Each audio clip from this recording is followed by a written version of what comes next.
தமிழ்நாட்டில் 234 தொகுதிகளில் எங்க வேண்டுமானாலும் போட்டியிடலாம். அந்த அளவுக்கு எங்கள் தமிழக வாழ்வுரிமை கட்சி வலுவாக இருக்கிறது.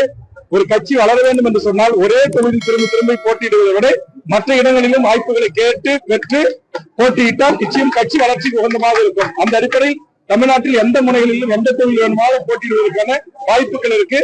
அது தேர்தல் தேதி அறிவிக்கப்பட்ட பிறகு உங்களுக்கு தெரிவிக்கிறேன். எத்தனை தொகுதியில் போட்டியிடுகிறோம் என்பதையெல்லாம் தேர்தல் தேதி அறிவித்த பிறகு நாங்கள் இடம்பெற்றிருக்கிற கூட்டணி தலைமையோடு பேசி முடிவுக்கு வரும். அப்போது பத்திரிகை ஊடக நண்பர்களுக்கு எத்தனை தொகுதியில் போட்டியிடுகிறோம் என்பதை அறிவிக்கிறேன். நாங்கள் இப்பதான் சொல்றோம், தமிழ்நாடு முழுக்க 234 தொகுதிகளும் கட்டமைப்பு பணிகள் நடந்து வருகிறது. கண்டிப்பாக முடித்துவிட்ட பிறகு தமிழ்நாட்டுடைய மக்கள் சார்ந்த பிரச்சனை, சாதிவாரி கணக்கெடுப்பு, தமிழக வேலை தமிழருக்கு, மது, கஞ்சா, குட்கா போன்ற மதுபோதைகளுக்கு எதிராக ஒரு பரப்புரை பிரச்சாரத்தை நாங்கள் மேற்கொள்ள இருக்கிறோம். தொடர்ந்து மண்ணுக்கும் மக்களுக்கும் மொழிக்கும் இனத்திற்கும் சமூக நீதிக்குமாக தமிழக வாழ்வுரிமை கட்சி களத்தில் நின்று போராடும். தேர்தல் அரசியல் என்பது தேர்தல் தேதி அறிவிக்கப்பட்ட பிறகு நாங்கள் இடம்பெற்றிருக்கிற கூட்டணி கட்சி தலைவரோடு பேசி கண்டிப்பாக உங்களுக்கு அந்த எப்போது பயணம் தொடர்கிறது, எப்போது சுற்றுப்பயணம் செல்கிறேன், எந்தெந்த தொகுதிக்கு செல்கிறேன் என்பதையெல்லாம் நான் அதிகாரப்பூர்வமாக அறிவிக்க இருக்கிறேன்.